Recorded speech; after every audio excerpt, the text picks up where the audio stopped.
14 años haciendo la diferencia. Excelente inicio de semana y gracias por estar con nosotros en nuestra primera emisión del mes de junio, que iniciamos con mucha información nacional e internacional para presentarle esta noche. De nuevo, gracias por estar con nosotros. Vamos a iniciar hoy hablando de las secuelas de las lluvias del pasado fin de semana.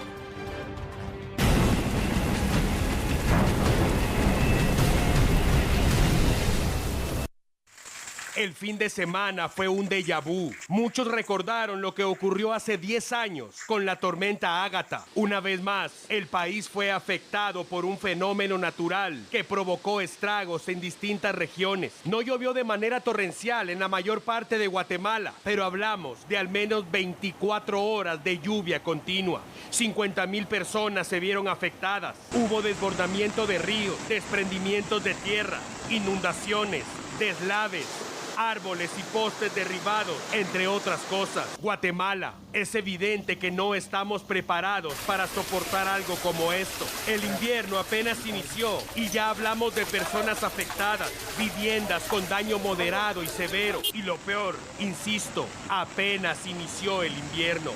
La tormenta se degradó y continúa su paso hacia México, pero dejó destrucción y desolación en Guatemala. 2 personas murieron tras el paso de la tormenta. Más de 150 fueron obligadas a abandonar su vivienda para ponerse a salvo. Permanecen en albergues. Los daños se reportan en al menos 11 departamentos. Jalapa fue uno de los más afectados y las secuelas son graves. Hay que tener claro que cuando ocurren inundaciones y las personas abandonan su vivienda tras la tormenta, no llega la calma. Es vital el funcionamiento de los albergues, sobre todo en este momento, cuando se debe priorizar la seguridad y la salud de los afectados. En los albergues se debe respetar el distanciamiento físico para evitar que se conviertan en un foco de contaminación y expansión del nuevo coronavirus. Ha finalizado mayo. ¿Y de qué manera? De nuevo fuimos golpeados por un fenómeno natural que deja secuelas graves. La tormenta ha perdido fuerza, pero ahí está el resultado de Amanda.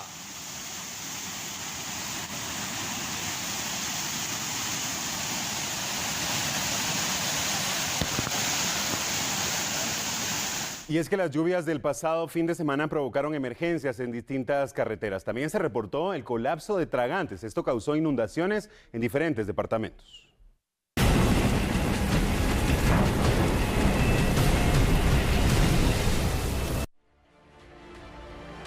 Derrumbes en el Atlántico e Interamericana movilizaron a agentes de Provial y de Caminos para realizar limpieza y evitar accidentes de tránsito. La situación se mantuvo igual entre el sábado y domingo, cuando las lluvias se generalizaron en todo el país. Juan Carlos Aquino de Provial detalló que la caída de rocas bloqueó principalmente los carriles derecho de estas carreteras, pero que no generó complicaciones para los pilotos quienes sí tuvieron la autorización presidencial de transitar. Aseguró que la inmediata intervención de los agentes permitió que la movilidad vehicular estuviera fluida. Pese a ello, los accidentes de tránsito estuvieron a la orden del día, aunque asociadas a otras causas. El exceso de velocidad provocó que 13 conductores de vehículos protagonizaran percances. 4 resultaron heridos y la mayoría de accidentes se registró en la ruta al Atlántico y la CA9. Por estas lluvias, los tragantes también quedaron saturados por la acumulación de basura. Debido a esta situación, hubo inundaciones en varios departamentos del país.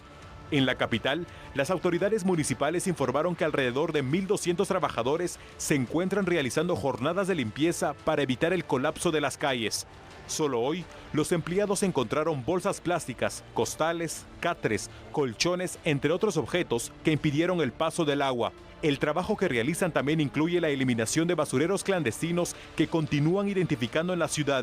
Las autoridades hacen el llamado a la población para que no tire basura en la calle y así evitar inundaciones en esta época de invierno.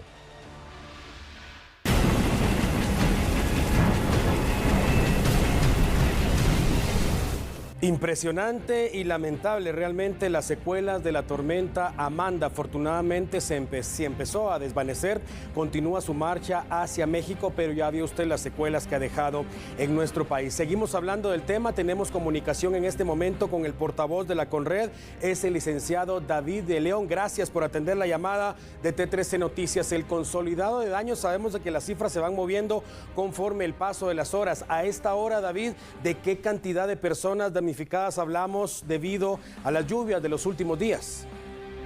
Buenas noches, Alan, un gusto saludarte. Así es, tenemos nuevos datos de acuerdo con evaluaciones de daños que se han realizado en departamentos que han resultado afectados por esta situación. En total, hasta este momento, tenemos más de 120,000 personas que han resultado afectadas directa e indirectamente por estas condiciones de lluvia, inundaciones, derrumbes, deslizamientos que el sistema Conred dio respuesta. 911 personas evacuaron sus viviendas, pero de estas 911 personas, 417 personas se están atendiendo en 8 albergues que están funcionando en Alta Verapaz, en El Progreso, en Jalapa, Jutiapa y en el departamento de Santa Rosa. 2 personas heridas y también tenemos que informar de 2 personas que lamentablemente fallecieron y que pues tanto una persona, un menor, en el Estor, en Izabal, y también una persona en Cocotán, esto en el departamento de Chiquimula. Tenemos hasta este momento también alrededor de 490 viviendas con daños entre leves, moderados y severos, 16 carreteras afectadas y 3 puentes también afectados que se han presentado. Pero mantenemos el monitoreo en todo el país, condiciones de saturación de agua en los pueblos aún se mantiene en diferentes departamentos del territorio nacional. De la situación, las cifras son alarmantes, David, en apenas 24 horas de lluvia. Lo mencionábamos en la nota con que iniciamos el noticiario esta noche. Impresionante la cantidad de agua que cayó en suelo guatemalteco. En algunas regiones fue más torrencial, más devastador que en otras. Las cifras, repito, son alarmantes desde el momento que hablamos de viviendas con daño, ya sea moderado, severo, carreteras, inundaciones, etcétera. Pero quiero referirme específicamente a lo más importante, creo yo. 2 personas que lamentablemente perdieron la vida producto de las torrenciales lluvias, 2 más que resultaron heridas y que ya están en un hospital. Afortunadamente, en el caso de estas 2 personas, pues ya están recibiendo la atención médica que corresponde. Pero quiero enfocarme, David, en esas 417 personas que usted menciona que en este momento permanecen en 8 albergues. Y si lo hacemos es justamente porque, a diferencia de años anteriores, David, todo lo que está ocurriendo, todo lo que ocurre a partir de marzo en el mundo, no solo en Guatemala, es totalmente distinto y se tiene que tener una reacción distinta también, esto debido a la pandemia. Por ejemplo, en el caso de los albergues, estaban ya diseñados en algún momento, establecidos donde podían ir a las personas en caso fuera necesario. Sin embargo, ahora se tiene también que tener en cuenta ese espacio, ese distanciamiento físico que debe haber entre cada persona para evitar justamente que esos albergues, esos 8 albergues que en este momento están funcionando, se conviertan en un foco de contaminación del nuevo coronavirus. El uso de la mascarilla, por ejemplo, el gel a base de alcohol, en esos lugares se está y se tiene la capacidad para ofrecerle, además del resguardo, esa seguridad de salud a las personas que están albergadas, David. Bueno, sí, parte de lo que incluso el Ministerio de Salud Pública y Asistencia Social nos recomendó y que nosotros también ya trasladamos esas recomendaciones a las autoridades municipales fue el que los centros, si bien es cierto, teníamos identificados hasta el año pasado alrededor de 300 centros que podían funcionar como albergues. En este momento ya son más de 1.400 centros en todo el país listos para la temporada de lluvia por cualquier situación que se pueda presentar. Pero sí, los albergues en estos momentos, cada uno de los centros tiene la capacidad, o sea, ha reducido un 50% la capacidad de atención, considerando las condiciones, las normativas en tema de salud que el Ministerio nos ha recomendado. Por lo tanto, la mascarilla, el servicio de agua en el lugar para que las personas estén lavando constantemente las manos, la toma de temperatura, es algo que con las diferentes áreas de salud del Ministerio se ha estado trabajando. Pero sí, hablamos de un cambio en el protocolo de atención durante esta temporada de lluvias, considerando este distanciamiento y considerando estos factores que tenemos de COVID-19, que no podemos ver como tal el virus, pero sabemos que está en el país. David de León es el portavoz de la Conred. Muchas gracias por atender el llamado de T13 Noticias. Ojalá tengamos la oportunidad de saludarlo pronto. Vamos a continuar con el tema, pero nos vamos a referir ahora a los daños que provocó la tormenta en el vecino país, El Salvador.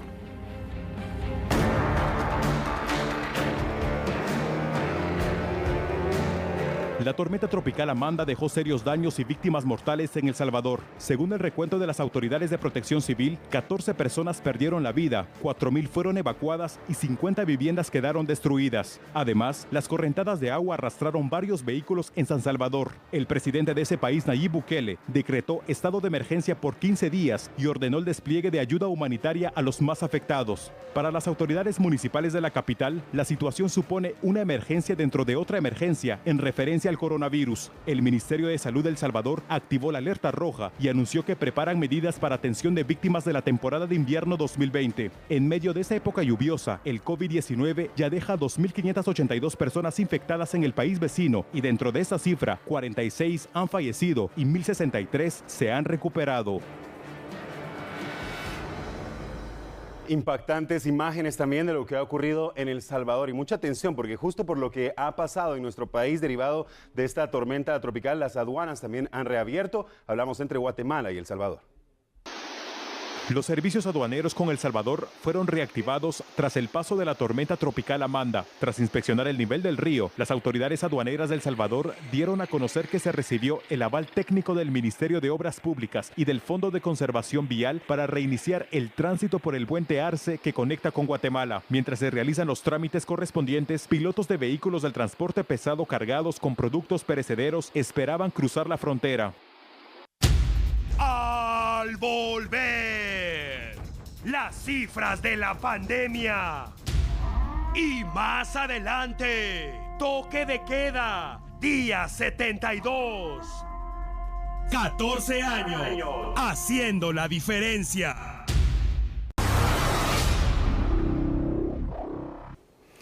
Este lunes 1 de junio cerramos con los siguientes datos. 249 casos positivos. De estos, 140 son masculinos y 109 femeninos. Lamentamos el fallecimiento de 8 personas, 4 de sexo masculino, de las edades de 32, 48, 51 y 58 años, así como 4 de sexo femenino, de 49, 54, 70 y 81 años. Nuestras condolencias para los familiares de estas 8 personas. Contamos este lunes con 60 pacientes recuperados y realizamos un total de 1.591 pruebas. En resumen, tenemos 4.423 casos activos en el país, 795 pacientes recuperados, para un total de 5.336 casos. Recuerden continuar con las distintas medidas preventivas como el uso de la mascarilla, el lavado de manos que sea constante, el distanciamiento social y tratemos de evitar cualquier contacto físico para saludarse. Asimismo, les agradecemos atender y cumplir todas las disposiciones del señor presidente de la República, el doctor Alejandro Yamatei. Dios bendiga a Guatemala. Buena noche. Esas son las cifras de la pandemia hasta hoy. El encargado, como cada tarde, a las 6 de la tarde, de actualizar los datos, el ministro de Salud Pública. Siempre atento, por favor, a los canales de la televisión guatemalteca. Seguimos en el contexto, pero hablamos ahora del número de contagios en Sololá. Ante la emergencia provocada por el COVID-19, representantes de salud del municipio de Santiago Atitlán dieron a conocer en conferencia de prensa sobre más casos de personas que dieron positivos al nuevo coronavirus. La cifra han aumentado en ese municipio. Realmente es un trabajo bastante fuerte que se ha hecho a nivel del centro de salud para poder llevar a cabo una actividad de hisopados. El número total de hisopados hasta la fecha han sido 94. Los positivos a nivel de Santiago Atitlán, de estos 94 hisopados, son 25, más otros 3 que fueron reportadas del Hospital Regional de Occidente y de Villanueva, Guatemala. Y los negativos son 27. Entre los resultados pendientes tenemos nosotros 34. Lamentablemente falleció una persona, pero también tenemos a una persona recuperada. Es decir, en esta parte de los 28 positivos que tenemos en total, pues tenemos un recuperado y lamentamos el fallecimiento de una persona. De acuerdo al reporte oficial del Ministerio de Salud Pública, en el departamento de Isololá se han registrado a la fecha 80 casos positivos del nuevo coronavirus. Santiago Atitlán continúa siendo el municipio más afectado por la pandemia. Desde el departamento de Isololá, reporta Mario Guzmán. Recuerde, amigo televidente, la importancia de mantenerse en su vivienda. A continuación vamos a hablar de toque de queda, hoy día 72.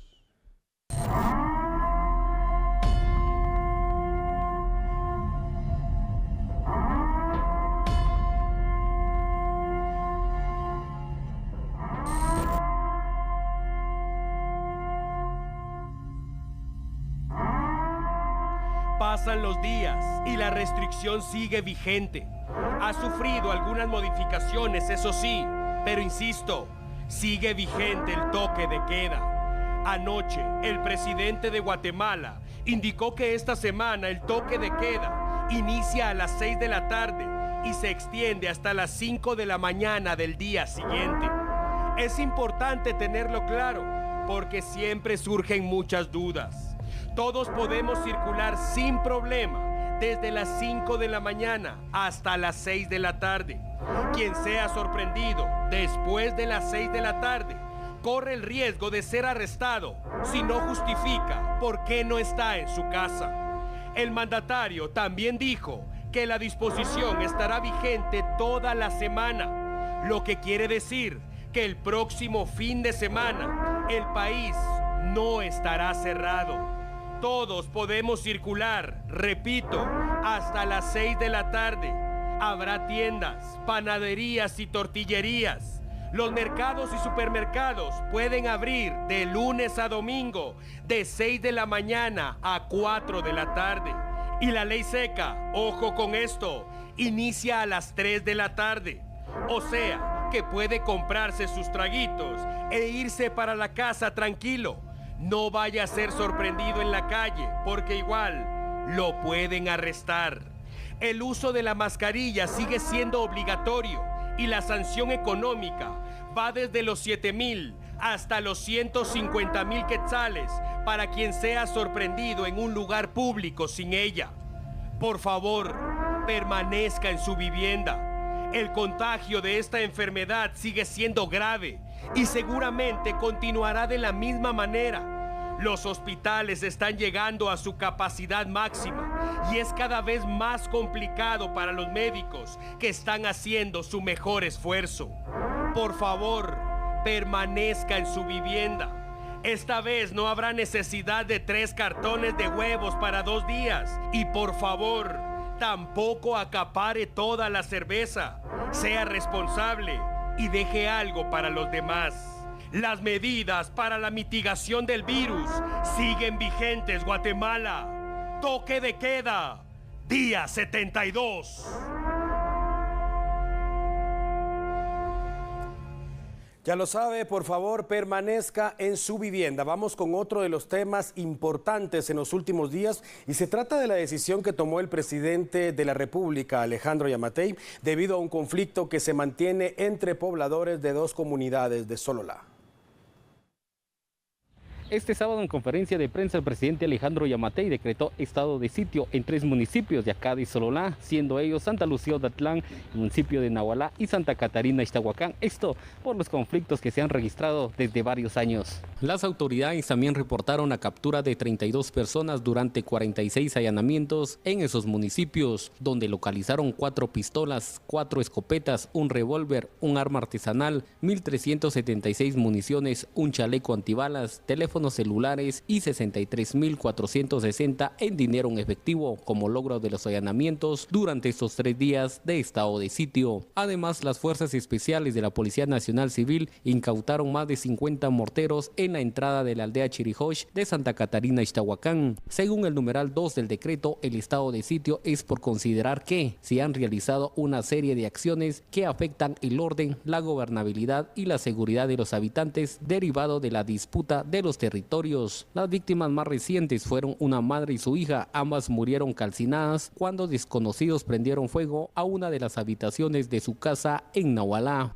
El conflicto entre Nahualá y Santa Catarina Ixtahuacán viene desde décadas, lamentando también varias personas que han resultado heridas en este conflicto y lamentablemente personas fallecidas. Desde el departamento de Sololá, reporta Mario Guzmán. En el mismo contexto, el vicepresidente de la República realizó varias declaraciones y anunció que mañana estará visitando el departamento de Sololá para buscar entablar diálogo con las partes afectadas.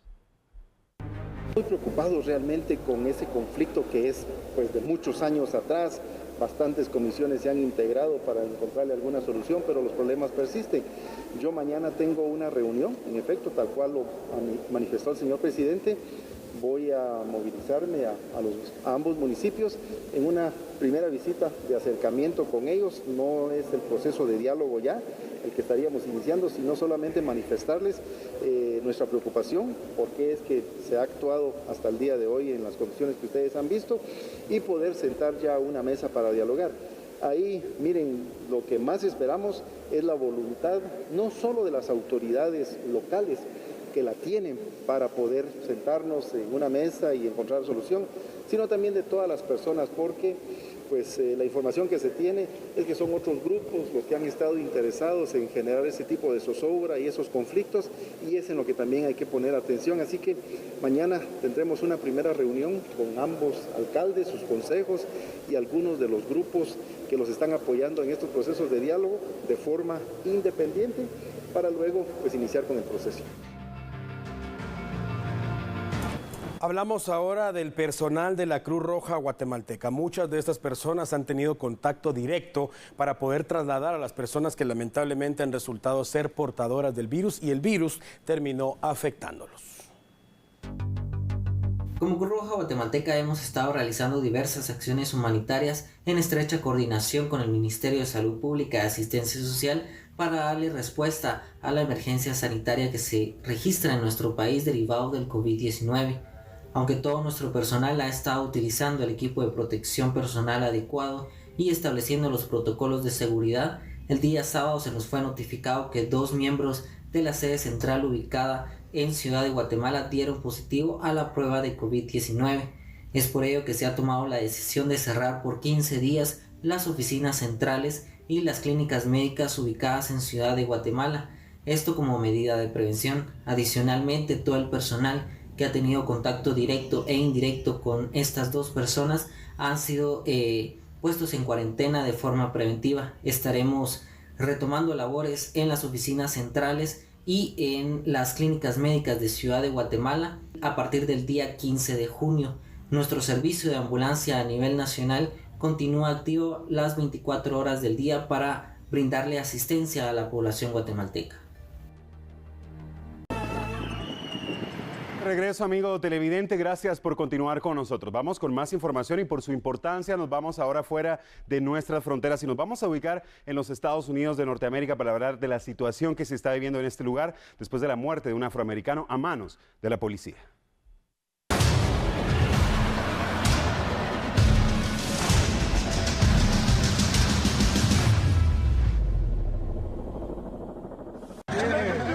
Make themselves feel powerful. Everyone, somebody from the small.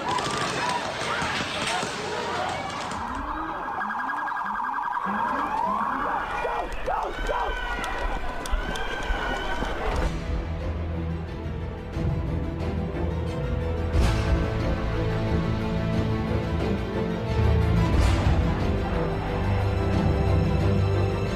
Por séptimo día consecutivo, las protestas, toques de queda, saqueos y la ira sacuden a Estados Unidos. De un extremo a otro, de Nueva York a Los Ángeles, de Florida a Seattle e incluso las cercanías de la Casa Blanca. La indignación de miles de estadounidenses se ha extendido a numerosas ciudades del país a raíz de la muerte del afroamericano de 46 años, George Floyd.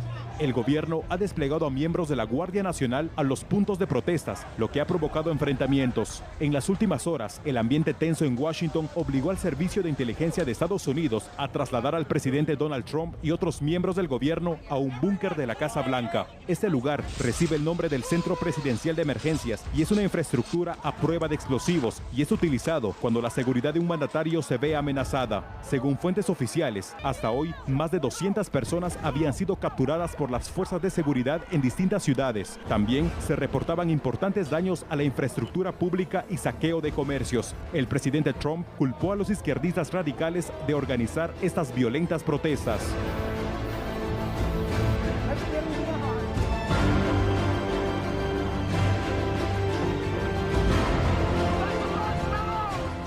Un caos total que se está viviendo en los Estados Unidos y vamos a seguir hablando de este tema ya que han sido reveladas nuevas imágenes del momento del arresto de Harold Floyd, esto en Minneapolis, Estados Unidos.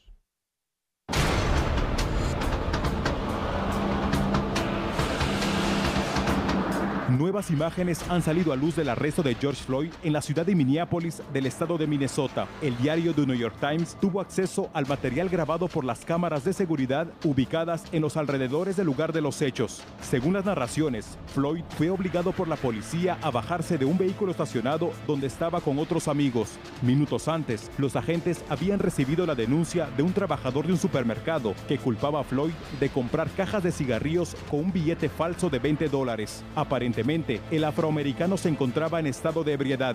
Sin el acompañamiento en ese momento del agente Derek Chauvin, el principal señalado de la muerte de Floyd, otros 3 agentes lograron sacar del vehículo a George y lo esposaron. Sin más justificaciones, los policías pidieron refuerzo argumentando que un hombre se oponía a su arresto, según los testimonios recabados por la Fiscalía de Minneapolis.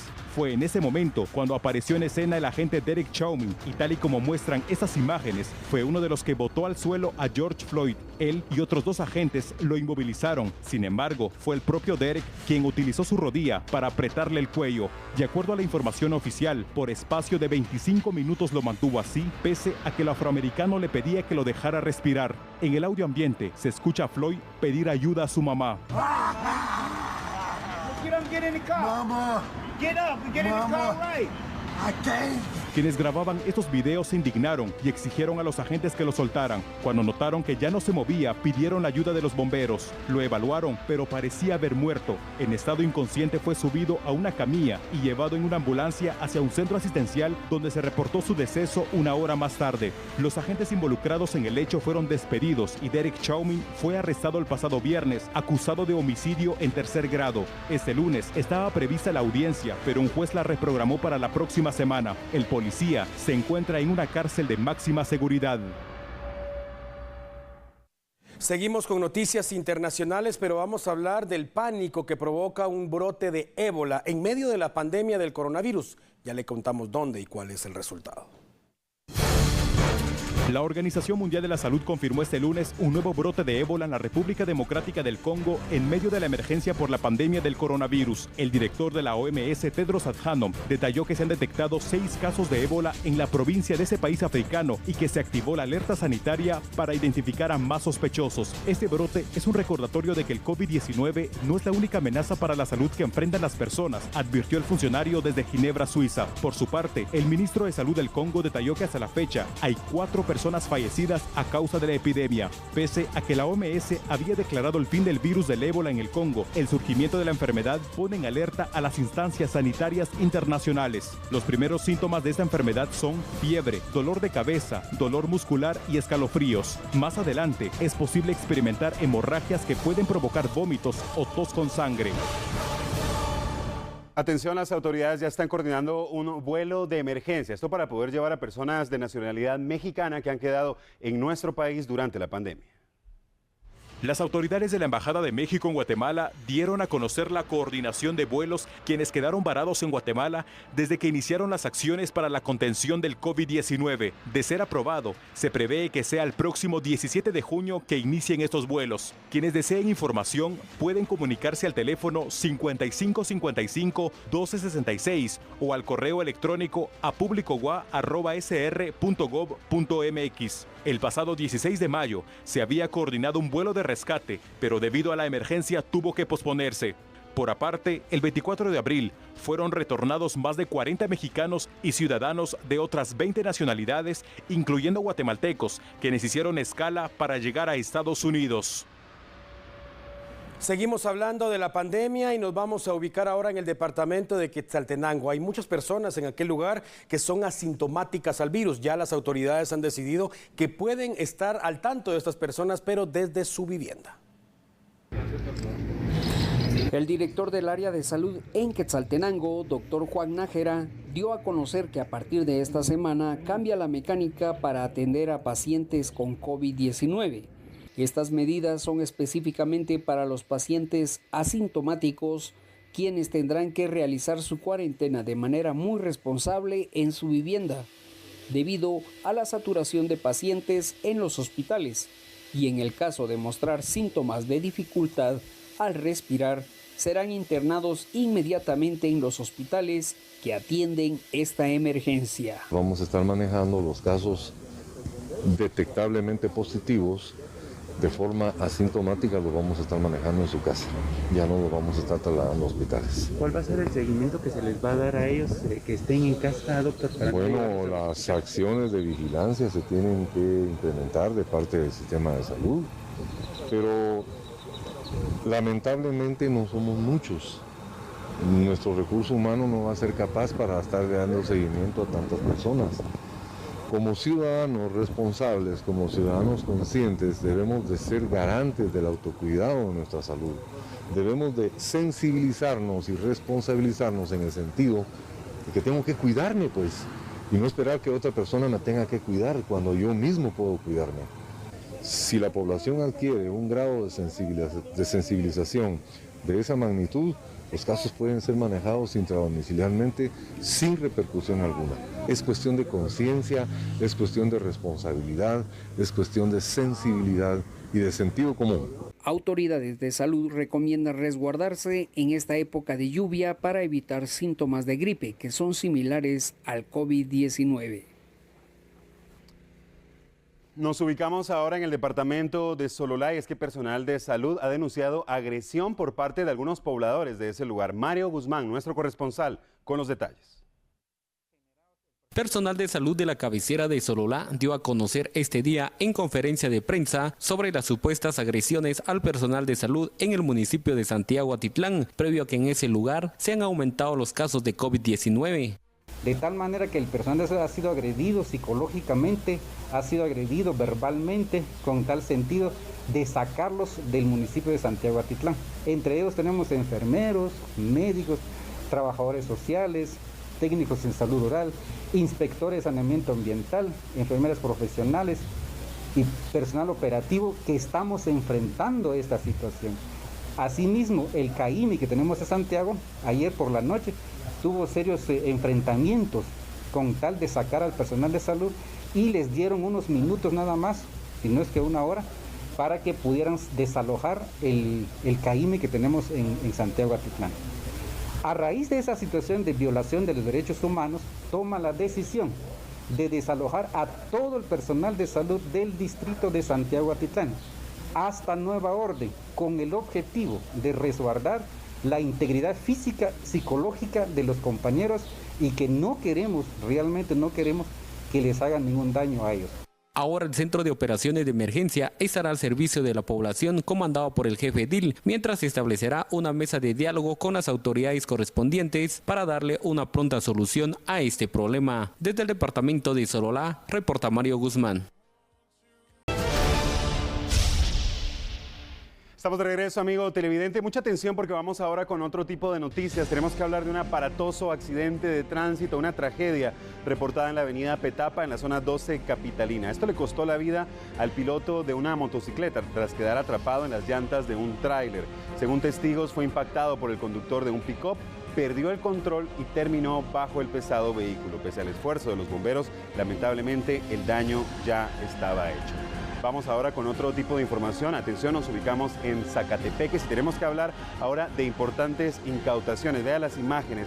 Esto ocurrió, como lo indicamos, en Zacatepeques y en la provincia. La policía descubrió que un vivero realmente era la fachada perfecta para el cultivo de marihuana. Esto ocurrió específicamente en Santiago y según lo dio a conocer el portavoz de la Policía Nacional Civil, quien informó que localizaron también un laboratorio donde se fabricaban drogas sintéticas. El lugar llamó la atención de las autoridades porque a pesar de que se suponía era un vivero, no se ofrecía ningún producto.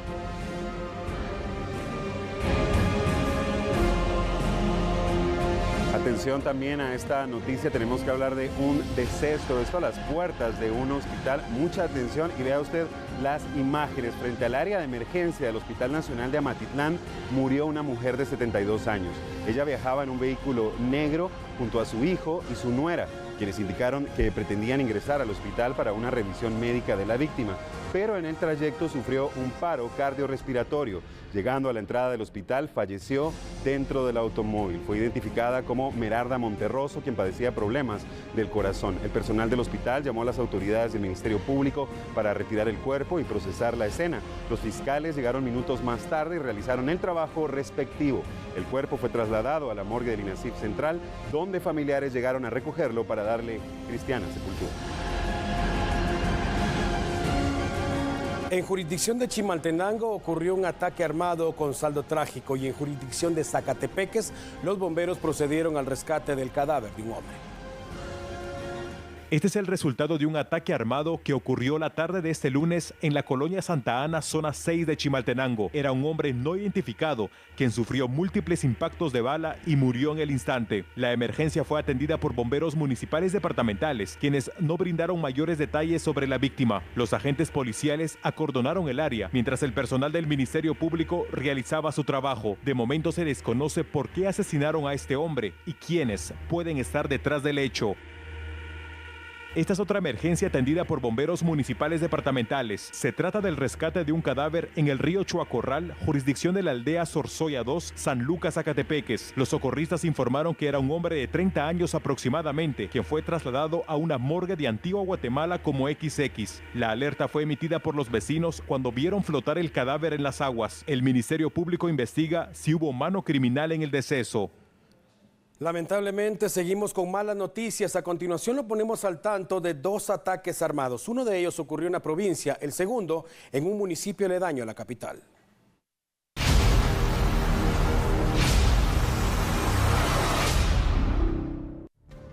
El primer caso tuvo como escenario un sector del municipio Nuevo San Carlos, jurisdicción de Retaluleu. La víctima, Mario Hernández, tenía 60 años. Conducía una motocicleta cuando fue atacado a balazos. Por los indicios que fueron encontrados en la escena, las autoridades creen que los atacantes también llegaron en motocicleta. Los familiares de Mario informaron que jamás les comentó tener algún problema tan grave como para pensar en amenazas o algo similar. Con pocas pistas, el Ministerio Público inició las investigaciones. El segundo caso fue reportado en jurisdicción de San Miguel Petapa, zona 11. Algunas imágenes fueron captadas apenas unos segundos después de ocurrida la balacera. Son fuertes y perturbadoras, pero es la realidad que vivimos en Guatemala, aún en medio de la pandemia. 3 personas resultaron heridas.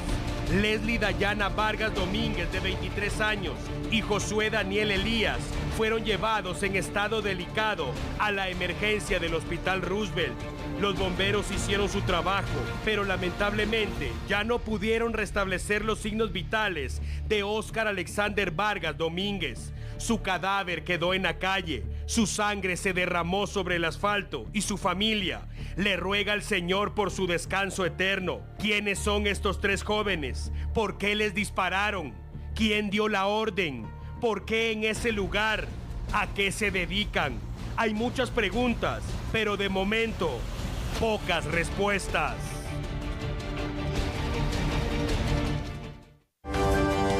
¿Qué tal? ¿Cómo están? Buenas noches, es momento de los deportes a través de T13 Noticias. Comenzamos hablando del fútbol guatemalteco y es que ha iniciado el mercado de piernas y los equipos de la Liga Nacional han comenzado con las contrataciones de futbolistas. El fin de semana recién pasado, la Junta Directiva del Club Cobán Imperial anunció la baja de 7 futbolistas: Serson Tinoco, Sergio Danilo Azurdia, Gerson Mayén, Neri Oliva, Carlos Salvador Estrada y Braulio Linares, mientras que confirmó la continuidad de 14 jugadores. Esta tarde se confirmó la llegada de Jarín Quesada, Pedro Altán y Edith Danilo Guerra, ellos pues procedentes de distintos equipos del fútbol guatemalteco, pero con papeles deportivos de Municipal. Los rojos, por su parte, dieron a conocer las bajas de Micael Williams, el futbolista trinitense, y también del paraguayo Nicolás Martínez, mientras que confirmaron la continuidad de Jaime Alas y Héctor Moreira por una temporada más, mientras que regresa al equipo escarlata José Morales Concuá, procedente del equipo de Iztapa. Los Peces Vela confirmaron la continuidad de Carlos Camino y Félix y la llegada de Sergio Azurdia, mientras que en comunicaciones el fin de semana se dio a conocer la continuidad de Kevin Grijalva, mientras que esta tarde Maximiliano Lombardi quedó al margen del equipo de comunicaciones.